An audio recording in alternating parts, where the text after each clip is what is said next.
27 octobre 2005, Clichy-sous-Bois, 17h. Après avoir joué au foot pendant toute l'après-midi, un groupe de 8 jeunes s'amuse près d'un chantier lorsque l'employé d'un funérarium appelle la police car, selon lui, ces jeunes préparaient quelque chose de louche. À la vue de la voiture de police anticriminalité et des policiers équipés de flashballs à la main, les jeunes prennent panique. Même si les jeunes n'ont rien à se reprocher, l'un d'entre eux est interpellé et les autres prennent la fuite. Et là, la course-poursuite commence. 5 voitures de police et 11 agents sont déployés. Et au terme de 50 minutes de course-poursuite, 5 des 8 jeunes sont interpellés. Et les 3 derniers jeunes en fuite décident d'entrer dans la centrale EDF de Clichy-sous-Bois pour échapper aux policiers. Ils se cachent à l'intérieur d'un transformateur électrique. Un des policiers prononce les paroles « Restez dans les mémoires ». Et un autre dit « S'ils rentrent dans le site EDF, je donne pas cher de leur peau ». Les 3 jeunes entrent dans un bâtiment où, sur la porte était marqué « Attention, danger de mort ». Mais sous l'adrénaline, ils ne s'en rendent pas compte. Ils y restent pendant quelques minutes entendant les aboiements des chiens et les bruits des sirènes. Mais lorsque ça s'est calmé, ils décident d'y sortir.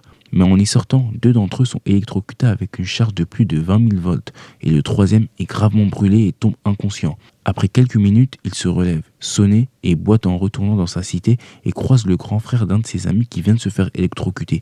Il lui raconte ce qu'il vient de se passer, puis il s'effondre et la nouvelle arrive aux oreilles de la cité. À 18h12, Zied Benna et Bouna Traoré sont morts. 2 jeunes innocents et inoffensifs sont morts. Ensuite, se sont suivies 3 semaines d'émeutes historiques, comme rarement vues auparavant en France. L'état d'urgence ainsi que des couvre-feux dans 25 départements ont été déployés. 10 000 véhicules ont été brûlés. 300 bâtiments détruits ou dégradés et 6 000 interpellations. Bref, c'était la zizanie. J'ai commencé par cette histoire pour vous montrer à quel point les choses peuvent aller vite quand vous êtes un jeune racisé. Ces jeunes n'avaient rien fait et pourtant ils ont été traités comme des criminels.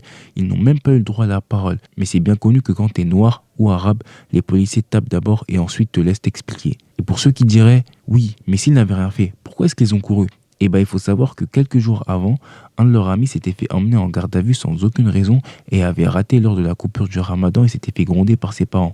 Et pour éviter ça, les jeunes s'étaient dit que ça serait plus simple de simplement fuir. En plus de ça, Sarkozy avait lancé une nouvelle campagne tolérance zéro. Il disait qu'il voulait nettoyer les banlieues au Karcher et débarrasser les cités des racailles. Le terme nettoyer au Karcher est un terme qui s'impose. Parce qu'il faut nettoyer cela. Vous en avez assez, hein ? Vous avez assez de cette bande de racailles. On va vous en débarrasser. Mais c'est quoi une racaille au juste pour lui ? Comment différencier la racaille de la non-racaille ? Plus facile de mettre tout le monde dans le même sac et de faire le filtre une fois au commissariat après qu'on ait embarqué tout le monde. Je vais vous parler de mes expériences perso avec la police. Je me suis plusieurs fois fait contrôler par la police, évidemment au faciès. Il n'y avait aucun motif valable, juste le fait que je sois comme je suis. La police a un problème avec la drogue, car toutes les fois où je me suis fait contrôler, ils m'ont toujours demandé avec insistance si j'avais de la drogue, et malgré le fait que je dise non, ils me le redemandaient chaque 30 secondes pendant les contrôles. Ils allaient jusqu'à me fouiller dans mes parties intimes. Je me rappelle un jour où je faisais de la livraison de nourriture à scooter et que j'attendais à un feu rouge à la rue de Vaugirard à Paris et qu'une voiture de police a débarqué à ma gauche sur la voie vélo, que la voiture s'est arrêtée et que les 4 policiers dans la voiture m'ont observé pendant 3 secondes. Dès que le feu est passé au vert, j'ai commencé à rouler et ils ont activé leur gyrophare et leur sirène derrière moi. Je me suis donc mis sur le côté et ils sont venus me contrôler. Et quand ils m'ont contrôlé, encore une fois, ils voulaient juste savoir si j'avais de la drogue sur moi. Ils ne m'ont même pas demandé les papiers du scooter, rien du tout. Le scooter aurait pu être volé ou débridé, mais bon, ils s'en fichaient de ça. Et tant mieux, car je n'avais ni assurance ni BSR, juste la carte grise. Mais ce qui m'alarme, c'est que les policiers se sont stoppés et m'ont minutieusement observé et sont ensuite venus me contrôler. Ça veut dire que si j'étais blanc, ils ne m'auraient pas contrôlé et que les contrôles sont strictement réservés aux non-blancs. Oui, ça on le sait en vrai, mais ils peuvent être quand même plus subtils. Mes contrôles de police en scooter se sont toujours passés comme ça. Ils s'en fichaient du scooter, ils voulaient juste de la drogue. Mais bon, mes contrôles se sont jamais mal passés, mais je comprends pourquoi ça pourrait mal se passer avec d'autres personnes, car les policiers sont très agressifs sans raison et sont super condescendants avec nous. Je me rappelle un jour, quand j'avais 15 ou 16 ans, je marchais tranquillement, je faisais ma vie, lorsque je sens quelqu'un m'attraper très fort par le bras. Direct, je me suis dit, mais qui ferait ça ? Comme j'étais pas très loin de chez moi, je me suis dit, c'est peut-être quelqu'un que je connais qui me fait une blague ou un truc du genre, mais je trouvais ça quand même bizarre. Donc je me suis retourné, et là, je vois 3 ou 4 policiers. Ils m'ont mis sur le côté et ont commencé à me contrôler. Apparemment, ils cherchaient quelqu'un qui avait volé un téléphone ou un truc du genre aux alentours. Donc ils m'ont contrôlé et m'ont laissé repartir libre. Vous voyez comment ils m'ont attrapé agressivement par derrière, par le bras, alors que j'étais tranquille. Ils auraient pu juste me demander de me mettre sur le côté, genre communiquer comme des personnes normales, c'est trop demandé. Aussi, une fois, mon petit frère a été envoyé en garde à vue par la police car il aurait supposément allumé une voiture de police avec un mortier, a été gardé 72 heures en garde à vue, puis a été envoyé au tribunal de Clichy pour que les policiers disent devant le tribunal qu'ils l'ont arrêté car il convenait à la description du suspect et pour qu'il soit au final relaxé car il n'avait strictement rien fait et que les policiers l'ont arrêté au hasard. Et au final, la juge du tribunal a refusé de lui accorder une somme de dédommagement alors qu'il a littéralement passé 72 heures enfermé alors qu'il avait strictement rien fait. Je ne sais pas si récemment vous avez entendu parler de l'histoire d'Ella Sendiara, un travailleur immigré de 35 ans qui a été étranglé et battu à mort une fois arrivé dans un commissariat du 20e arrondissement de Paris. Les policiers ont indiqué qu'ils ne l'avaient pas frappé ni maltraité, mais des vidéos filmées par des voisins à proximité ont été diffusées où l'on peut clairement voir les policiers frapper et étrangler Ella Sendiara. Et on peut l'entendre crier « Vous m'étranglez, vous m'étranglez ». Ça me rappelle quelque chose.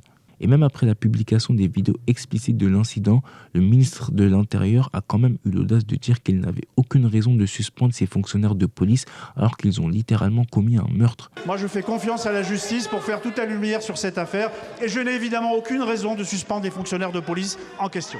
Ça ne m'étonne pas. De toute façon, je compte pas sur des gens racistes et corrompus pour faire régner la loi et la justice, mais cette histoire m'a quand même vraiment dégoûté. Quand tu vois, t'entends ou que tu vis des trucs comme ça, c'est dur d'aimer la police. Quand un policier dit les blancs, on ne les contrôle pas, on va chercher le noir, l'arabe ou le pakistanais, et que parfois il fait du contrôle au faciès quand il n'a pas trop le temps, car il a un truc de prévu l'après-midi, donc il va chercher celui qui est trop foncé, ou qu'il dit aussi qu'il y avait des services entiers de policiers qui travaillaient uniquement au faciès et que c'était leur méthode principale et que tous les jours lui-même ne faisait que des contrôles au faciès. On peut se dire qu'il y a un gros problème dans la police et que les jeunes issus de l'immigration sont clairement marginalisés car ils ne sont pas traités comme des gens normaux et clairement visés par la police. C'est chaque fonctionnaire va se faire ses critères. Alors moi je sais que le mien, le premier, on va pas se mentir, hein, ça a été la couleur de peau. Les blancs, on les occulte complètement et puis on va chercher le noir, l'arabe ou le pakistanais, quoi. Clairement, on en repère un, on se dirige vers lui tout de suite. Moi, je suis pas dans les bails bizarres illégaux. Donc, quand je vois la police, que ça soit à pied ou en voiture, j'ai jamais rien à me reprocher. Mais il y a toujours ce petit truc, cette petite tension, ces petites gênes. Même quand ils viennent me parler, me contrôler, ils me mettent pas du tout à l'aise. Même ceux qui veulent faire les gentils et qui sont peut-être vraiment gentils, ils me mettent pas à l'aise. Leur uniforme crée une barrière entre nous. Et vu que je sais que je suis stigmatisé et que je suis contrôlé juste à cause de mes origines, j'arrive pas à avoir de la sympathie envers eux, car ils n'en ont pas envers les jeunes comme moi. Je suis pas le genre de gars qui va dire nique la police ou quoi que ce soit. Je suis plutôt neutre de base. Mais je trouve que si la police faisait bien son travail, ça aurait été vraiment bien de pouvoir compter sur eux et les appeler en cas de problème. Mais malheureusement, c'est pas possible. Car si j'appelle la police parce que j'ai un problème, ils risquent de venir sur place et de m'arrêter moi en pensant que c'est moi qui ai fait les problèmes. Le fait de voir comment certains policiers ont agi a fait tourner ma position de neutralité envers la police en répugnance. Bien sûr, je mets pas tout le monde dans le sac et je généralise pas. Il y a peut-être des bons policiers, mais j'en ai jamais vu. Mais quelle est la solution pour établir la relation fracturée depuis des décennies et des décennies entre jeunes de quartier racisés et police ? Honnêtement, je ne saurais pas vous dire car la fracture est vraiment profonde. Les deux côtés doivent fournir des efforts. Déjà, il faudrait que chaque côté arrête les a priori. Du genre, faut que les policiers arrêtent de se dire que tous les jeunes noirs ou arabes habillés en jogging sont des vendeurs de drogue. Il faudrait que les jeunes arrêtent de se dire que tous les policiers sont mauvais. Parce qu'en vrai, cette mauvaise relation entre jeunes et policiers est parfois juste une question d'ego. Du genre, les jeunes veulent prouver aux policiers qu'ils n'ont pas peur d'eux, donc ils les insultent, leur parlent mal sans raison. Et les policiers ne veulent pas se laisser faire bully, donc ils abusent de leur pouvoir. Ou parfois, les policiers, sans raison, abusent de leur pouvoir, juste pour asseoir leur autorité et montrer qu'ils sont supérieurs, alors que tous ces échanges pourraient tout simplement se passer calmement et juste en échangeant, sans tension. Ça serait déjà un bon début.